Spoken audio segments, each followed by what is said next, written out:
近年来 ATP 凭借其出色的工业设计、丰富的配件生态、六边形战士的数值，成为了很多人朝思夜想的梦中情版。然而其顶配的高昂售价让很多版友望版兴叹。其实作为多年老用户，说句心里话， ATP 的动力绝大多数人日常使用是严重过剩的。就比如我这张 ATP， 除了拍视频，平常其实一直都开的3档，这样就比较轻松随意，不用时刻绷紧着神经。从某种意义上讲，多出来的动力储备不但浪费钱，还会让滑板变得更重，不利于操控。那么选择它的轻量化新型号 Atlas VR 就显得非常明智。Hello， 各位好，我是Diego，欢迎来到 ATVR 深度评测。Atlas 产品线是这样的：基础款 Atlas 发布于2020年，简称 AT。电动滑板圈常说的 ATP 指的是 Atlas 的 Pro 版本，而我们这次的视频主角则是 Atlas 本体的2代更新 Atlas VR， 简称 ATVR。不过从各方面的配置来看，与其说 ATVR 是上一代 Atlas 的升级，倒不如说它更像是 ATP 青春版。它的很多配置都与 ATP 完全相同，桥架同为 10.5 寸锻造加 CNC 顶级工艺双层桥，板面也用的是 ATP 同款，而不是 Atlas 原本略小的板面。外置扩展电池盖板也做成了标配，内置电池电压升级到了与 ATP 相同的 12S。这意味着它可以兼容绝大多数为 ATP 准备的丰富配件生态，包括直接使用 ATP 的扩展电池，以实现单次充电100公里续航。它的内置电池容量和 ATP 基本相同，是691瓦时，官方标称续航36千米。经过我60公斤体重、户外28度环境下的城市综合路况实测最终续航成绩是34公里。这个里程数也和2-3年前实测的原装全新 ATP 35公里的续航成绩非常近似。标配充电器也和 ATP 非常像，都是200瓦左右的氮化镓，从零充满大约需要2个半小时。使用选配的 SC1050， 最高可以支持到750瓦的超充功率，从零充满约1小时。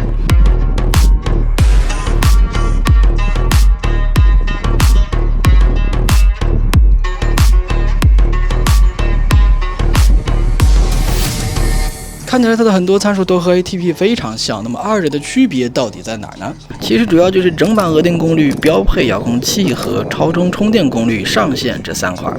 ATP 使用6370电机，而 ATVR 使用5260电机。ATP 现在标配带屏的预控，而 ATVR 依然是以前的单按键 R3 遥控器，可以兼容预控，但是需要选配。遥控器其实影响不大，原先的 R3 控也有好处，它的电量更耐用，手感也不错。从使用角度出发，其实没必要纠结这个。充电功率上限比 ATP 的1000瓦略低，日常使用影响其实也不明显。要知道，真正的户外硬核长途带扩展电池的情况，扩展电池本身是可以满速充电的。我们这里有必要重点讲的还是整板额定功率以及它所使用的电机，相信这才是各位关心的部分。ATVR 的电机看起来要比 ATP 小上一些，而市面上很多同价位产品用的都是和 ATP 一样比较大的电机，这是在偷工减料吗？要理解这部分内容我们得从几年前开始讲起。早在2020年，Atlas 使用5系电机的时候，就有某海外品牌带头嘲讽 X-Ray 的电机尺寸小。当时就有个观点说全地形就该配6系大电机。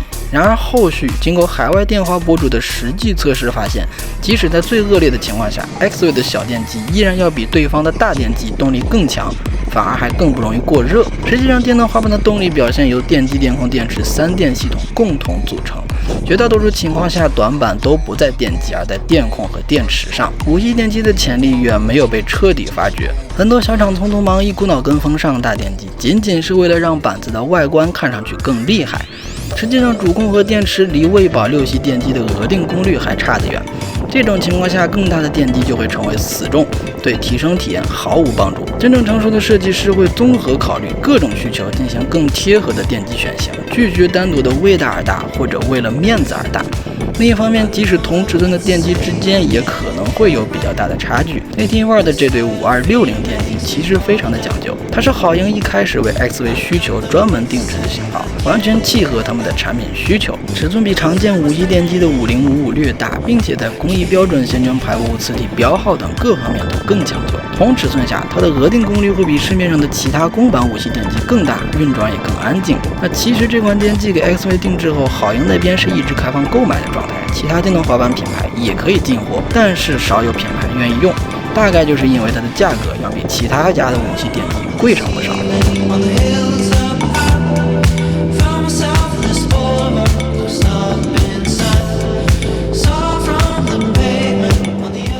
所以话说回来，费这么大劲冒着被消费者不理解的风险，用5系电机而不用6系电机的意义到底在哪？往简单的讲，即使不考虑携带重量，只考虑使用感受，越轻的重量也会带来越跟脚的表现，比如上下起伏更容易压得住，能够迅速恢复平稳。开稳的时候更灵巧，不会甩出去拉不回来。像高端自行车为了减重不吝成本，也是图它越轻操控越好，摇车更轻松。往深了讲熟悉汽车工业的应该都听说过簧下1公斤，簧上10公斤这个说法。我们把安装在弹簧避震下方需要高速往复的部件质量称为簧下质量。簧下1公斤，簧上10公斤，说的就是对簧下质量做减重，要比在车身上减重对车的操控提升大上10倍。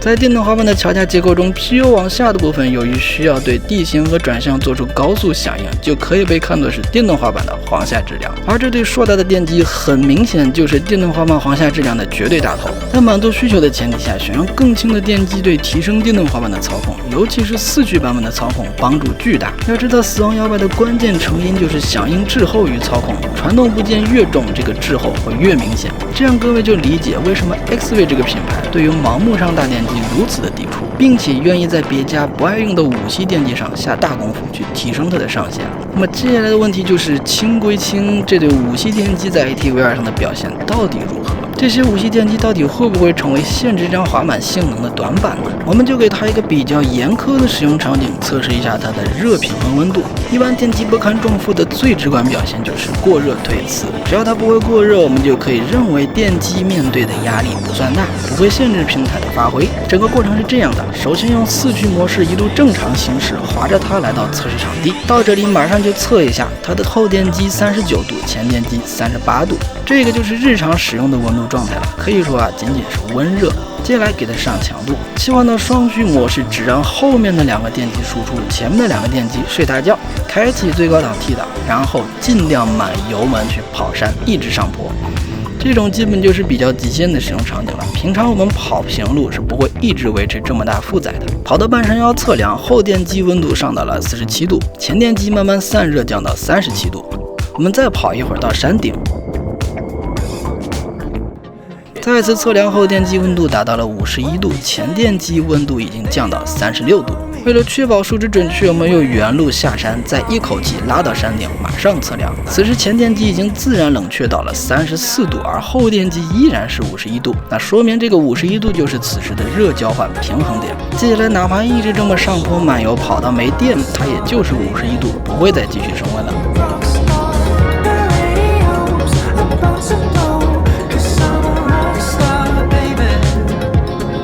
然后我们询问技术人员得知该电机的设计允许工作温度上限是150度 ，ATVR 的电机过热保护温度是120度。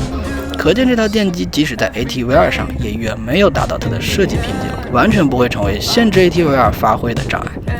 其实动力表现这块 ATVR 的额定功率5000瓦，已经相当于12.5辆新国标电动车，各位完全不需要担心动力不够用。更何况它是一张4驱版，4驱天生就具备很多的优势，比如说无论上坡下坡前后轴荷如何转移，它总有轮子能用得上劲儿，很少会发生打滑。再比如这种烂泥地或者浅滩沙地，经历过现车你就会明白，此时最缺的压根就不是动力，而是4驱的抓地力。这种情况，双驱给你1万瓦也只能原地刨个坑，把自己越埋越深，4驱就可以慢慢的挪出来。说来非常有趣的一点即使是 ATVR， 我依然在长时间使用它的3档模式，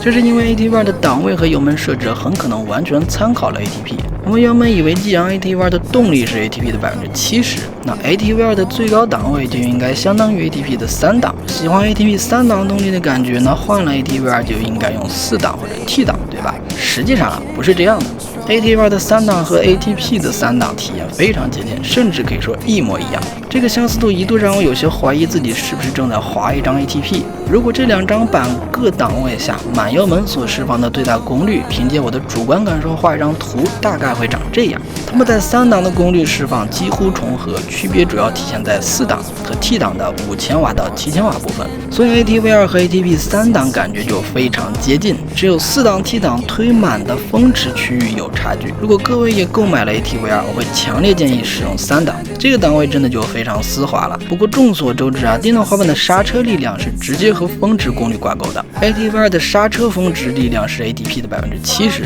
像我习惯 ATP 7档刹车，用 ATV2 的9档刹车就刚刚好。除了3档体验无限接近 ATP，ATV2 还给我们带来另一个惊喜，就是我们知道灵活配置的4驱版在收油门的时候，可能会由于前桥左右电机收力不完全相同，出现单侧的拖拽感。而我在 ATV2 这个平台上完全没有感觉到任何单侧拖拽，它始终都能保持均匀一致。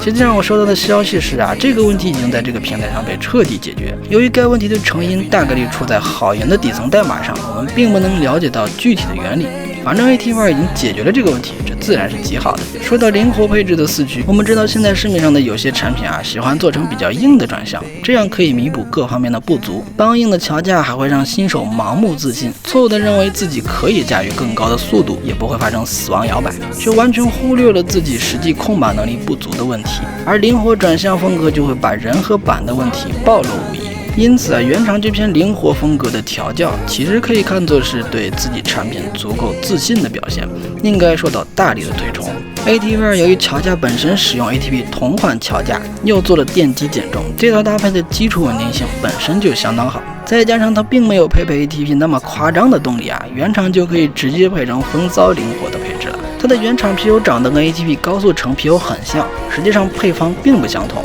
这套矮胖南瓜 PU 的硬度和灵活灰 PU 非常接近，后续可能会把它做成其他的颜色和高速成 PU 做区分。顺便说一下，早些 P4 的 ATV2 给这套较软的 PU 搭配平 PU 垫，可能会导致 PU 长时间使用后挤压变形的情况。现在量产版本已经全部都换成了碗形 PU 垫。早期入手的用户看到这个视频，可以去找客服领取到全新 PU 和碗 PU 垫自行更换，或者购买 CNC PU 垫进行更换，以确保 PU 寿命。我们可以看到啊 ，ATV2 的原厂状态所呈现的灵活程度就已经非常夸张，回转半径基本可以做到在1个半车道宽度下进行掉头。这种灵活配置在交通状况复杂的城区进行通勤就非常的方便，能帮助你游刃有余地穿梭于各种交错的慢车道、天桥拐角和柱子遮挡区域，而不用总是下来狼狈的踢上一脚滑板调整方向。市区综合通勤能给你跑极速的机会不多，而绕来绕去的情况却总会发生。作为已经实现电动滑板自由跃板无数的过来人，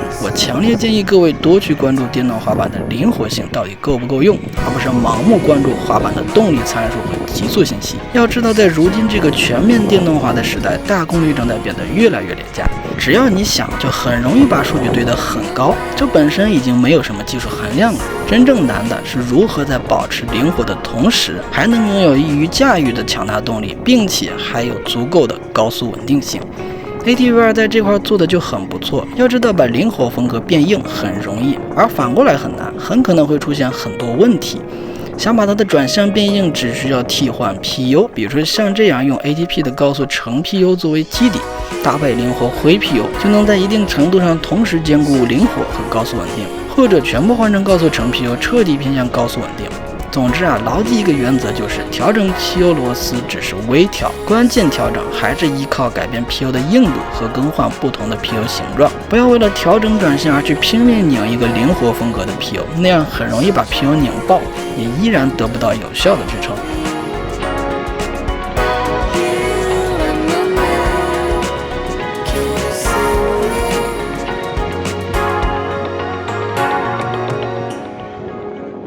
总的来说啊 ，ATV2 带来的惊喜是远超预期的。原本我只是把它当做盖板 ATP 看待，觉得视频做完铁定就会去吃灰，让 ATP 重新上位。而现在反而是 ATP 在吃灰。如果不考虑面子问题和极限状态的动力储备啊，日常使用 ATV2 反而会比 ATP 舒服一些。轻量化真的非常有助于提升体验。4驱和双驱选择方面，个人是建议有能力的朋友优先选择它的4驱版本。Atlas 整个系列啊都在4驱这块具有明显优势，而双驱主要还是照顾预算不足的朋友。如果非常在乎续航又预算不足，可以选择双驱加 AUX 增程电池的搭配。这套配置算得上是大牌成熟方案里100公里续航性价比比较高的。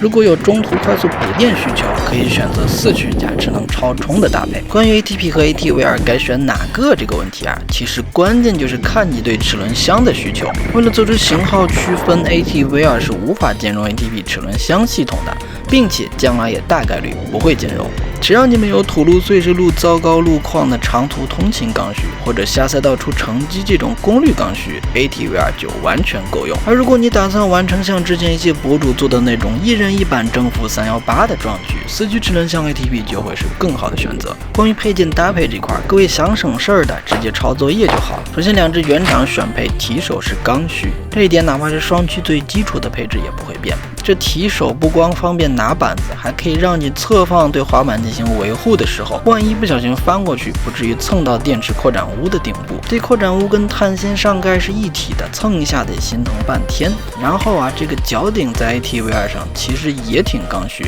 主要是 ATVR 不像 ATP 板头标和板尾标长得不一样 ，ATVR 除了这个字体以外从正面看真就很难区分前后。在板头安装脚顶，除了能提示脚位防止出界，还能起到区分前后的作用。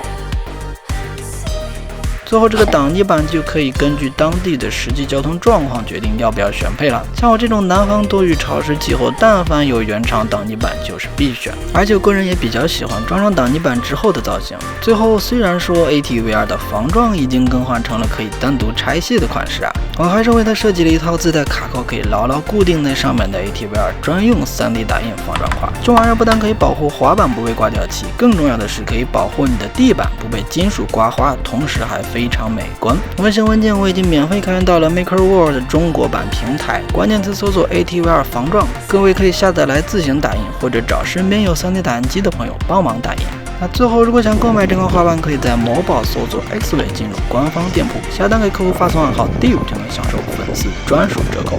该折扣无条件使用，可以叠加各种促销价格获得史低价格，你懂的。活动长期有效，不用问能不能用只要有货就能用。因为以上就是本期视频全部内容，有什么问题都可以在评论区参与讨论，我会尽快回复。如果帮助各位记得点赞，想要更多电动滑板相关资讯，欢迎关注我的频道，我是 DIV， 下期再见。